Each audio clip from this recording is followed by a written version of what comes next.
Assalamualaikum warahmatullahi wabarakatuh. Perkenalkan nama saya Nada Faiza Anaza. Izinkan saya untuk mempresentasikan hasil pekerjaan UAS saya dalam mata kuliah Manajemen Strategis.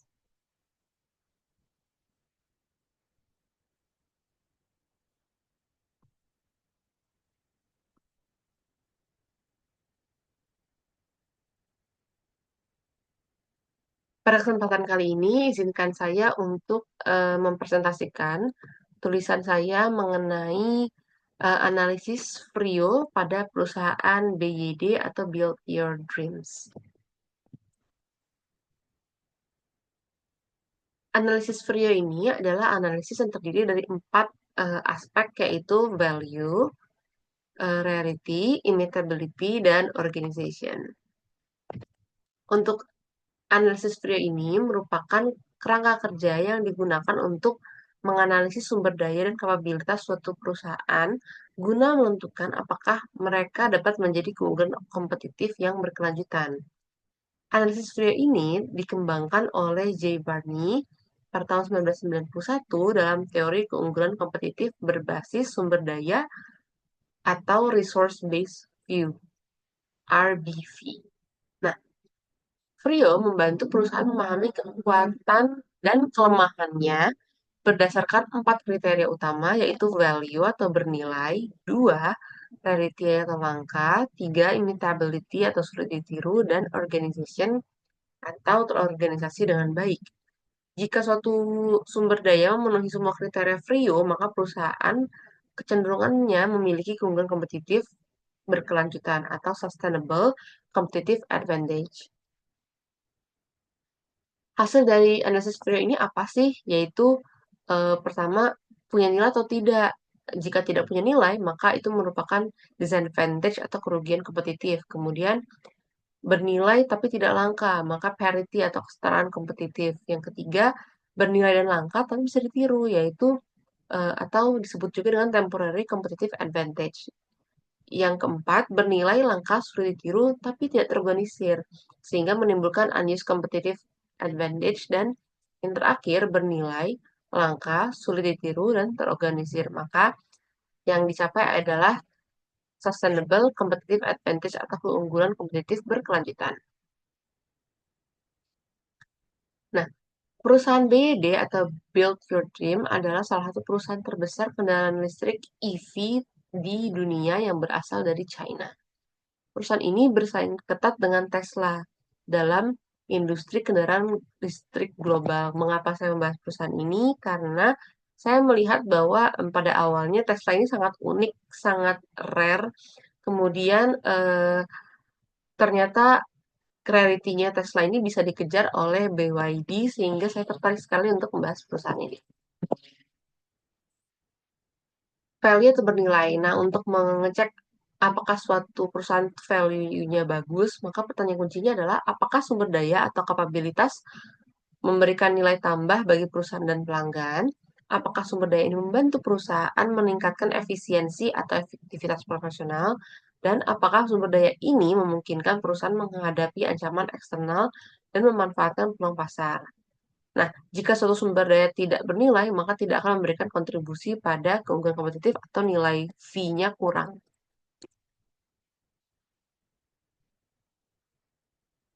Berdasarkan analisis yang saya temukan bahwa eh, BYD ini memiliki value berupa teknologi baterai blade, yaitu baterai yang tahan lama, lebih aman, densitasnya tinggi dibandingkan dengan baterai konvensional. Kemudian BYD memiliki biaya produksi yang cukup rendah, sehingga BW sehingga mampu menekan biaya produksi lebih rendah dibandingkan pesaing karena BYD memiliki rantai pasok yang terintegrasi. Nah, yang ketiga, BYD memiliki value diversifikasi bisnis. BYD tidak hanya fokus pada mobil listrik, tapi juga produksi bus listrik, truk listrik, dan solusi energi terbarukan seperti solar panel dan penyimpanan energi. Yang keempat, value-nya antara lain adalah eh, dukungan dari pemerintah Cina. BYD itu mendapatkan insentif dan dukungan dari pemerintah Cina, sehingga ekspansinya lebih cepat. Dan baik dan mudah baik secara domestik maupun internasional. Kesimpulannya, BYD memiliki sumber daya yang bernilai tinggi karena memberikan keuntungan biaya dan inovasi yang mendukung daya saing perusahaan. Lalu, aspek rarity atau kelangkaan. Pertanyaan kuncinya adalah, apakah sumber daya ini hanya dimiliki oleh sedikit atau bahkan tidak ada pesaing? Yang kedua, apakah pesaing sulit memperoleh sumber daya yang sama? Jawabannya, jika suatu sumber daya bernilai tapi tidak langka, maka pesaing dapat dengan mudah menirunya. Kemudian, sumber daya yang langka memberikan perusahaan keunggulan dibandingkan perusahaan yang tidak memilikinya. Rarity atau kelangkaan. Pada BYD ini antara lain, pertama produksi baterai in-house. Nah, tidak banyak perusahaan otomotif yang memiliki produksi baterainya sendiri, sementara BYD ini mengembangkan dan produksi baterainya sendiri. Dan ini membedakan BYD dengan perusahaan dan pesaingnya, perusahaan lain dan pesaingnya.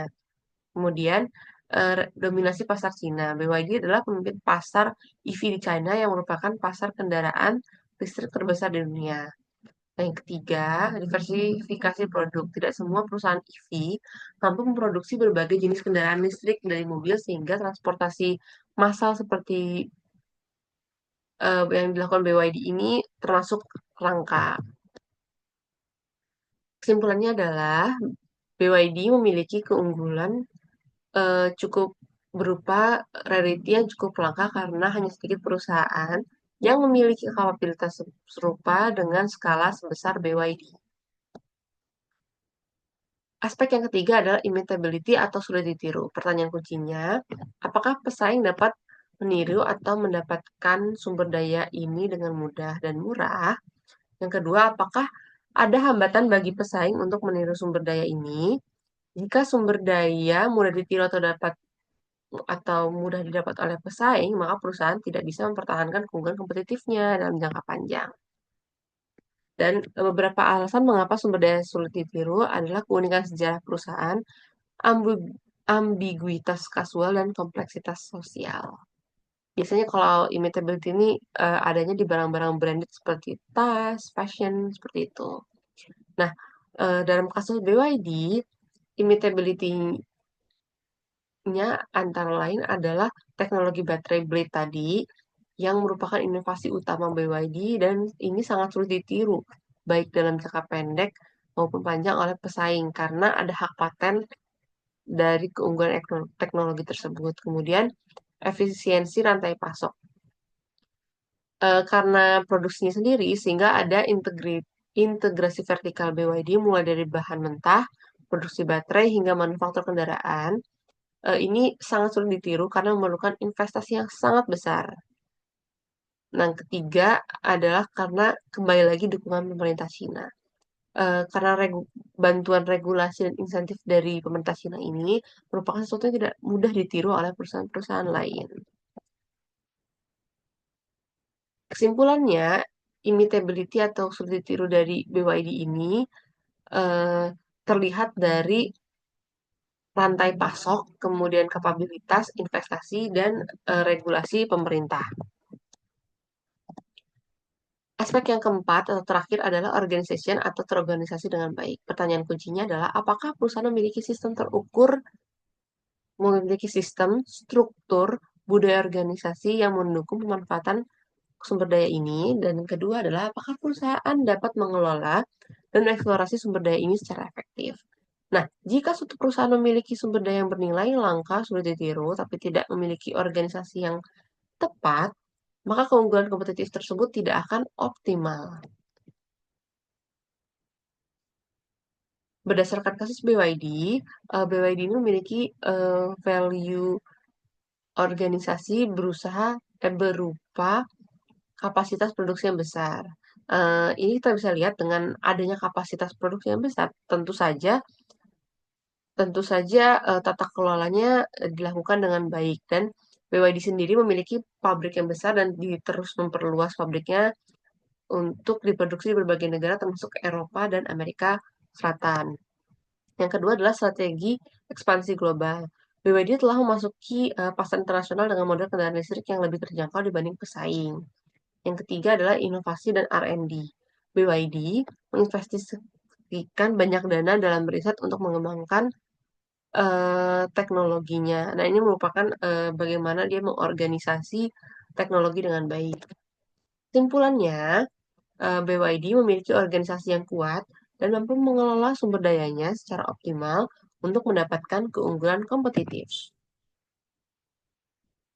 Review dari analisis Frio atas perusahaan BYD adalah sebagai berikut.